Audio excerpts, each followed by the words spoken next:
എല്ലാ പ്രേക്ഷകർക്കും ലാലേട്ടൻ അപ്ഡേറ്റ്സിന്റെ ഏറ്റവും പുതിയ വീഡിയോയിലേക്ക് സ്വാഗതം. അങ്ങനെ ലാലേട്ടൻ, ദിലീപേട്ടൻ എന്നിവർ നീണ്ട ഇടവേളയ്ക്ക് ശേഷം ഒന്നിച്ച ഭയം ഭക്തി ബഹുമാനം ഇന്ന് തിയേറ്ററുകളിൽ മൂന്നാം ദിവസത്തിലേക്ക് കടന്നിരിക്കുകയാണ്. ചിത്രത്തിന്റെ മൂന്നാം ദിവസത്തെ ബോക്സ് ഓഫീസ് ഡാറ്റയാണ്, കളക്ഷനാണ് പ്രേക്ഷകരിലേക്ക് എത്തിക്കുന്നത്. ആ ഒരു കളക്ഷൻ അപ്ഡേറ്റിലേക്ക് പോകുന്നതിന് മുമ്പ് നമ്മുടെ ചാനൽ ഇതുവരെ സബ്സ്ക്രൈബ് ചെയ്തിട്ടില്ലെങ്കിൽ ചാനൽ ഒന്ന് സബ്സ്ക്രൈബ് ചെയ്ത് സപ്പോർട്ട് ചെയ്യുക. റിലീസ് ദിവസം കേരള ബോക്സ് ഓഫീസിൽ ഭയം ഭക്തി ബഹുമാനം സ്വന്തമാക്കിയത് 7,20,00,000 രൂപയായിരുന്നു. ആദ്യ ദിവസം തന്നെ ആഗോള ബോക്സ് ഓഫീസിൽ നിന്നും ചിത്രം 14,86,00,000 രൂപയും സ്വന്തമാക്കിയിരുന്നു. ചിത്രത്തിന്റെ രണ്ടാം ദിവസത്തെ കളക്ഷൻ അപ്ഡേറ്റുകൾ പ്രകാരം ചിത്രം കേരള ബോക്സ് ഓഫീസിൽ നിന്നും 3,55,00,000 രൂപയാണ് സ്വന്തമാക്കിയത്. അങ്ങനെ 2 ദിവസങ്ങൾ പിന്നിട്ടപ്പോൾ തന്നെ കേരള ബോക്സ് ഓഫീസിൽ നിന്നും ഏകദേശം 11 കോടി റേഞ്ചിലാണ് ചിത്രം കളക്ട് ചെയ്തത്. ചിത്രം 2 ദിവസങ്ങൾ കൊണ്ട് തന്നെ ആഗോള ബോക്സ് ഓഫീസിൽ 24 കോടി റേഞ്ചിലും എത്തിയിട്ടുണ്ട്.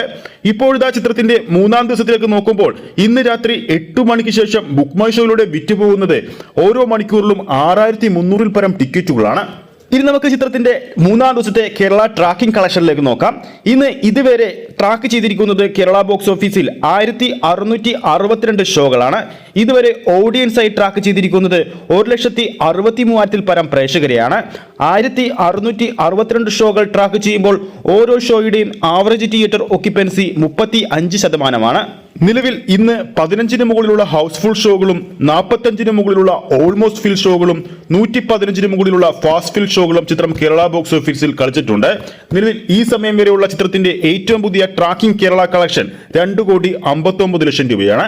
അതായത് ചിത്രത്തിന്റെ മൂന്നാം ദിവസവും കേരള ബോക്സ് ഓഫീസിൽ 3 കോടിക്ക് മുകളിൽ ഒരു കളക്ഷൻ നമുക്ക് പ്രതീക്ഷിക്കാം. ഇതോടെ ആദ്യ 3 ദിവസങ്ങൾ കൊണ്ട് തന്നെ ചിത്രം കേരള ബോക്സ് ഓഫീസിൽ 14 കോടിക്ക് മുകളിൽ സ്വന്തമാക്കും. അപ്പോൾ ഈ ഒരു വീഡിയോ നമ്മുടെ പ്രേക്ഷകർക്ക് ഇഷ്ടപ്പെട്ടെന്ന് കരുതുന്നു. ഇഷ്ടപ്പെട്ടെങ്കിൽ വീഡിയോ ലൈക്ക് ചെയ്യാനും ചാനൽ സബ്സ്ക്രൈബ് ചെയ്യുന്ന കാര്യം വീണ്ടും ഓർമ്മിപ്പിക്കുന്നു.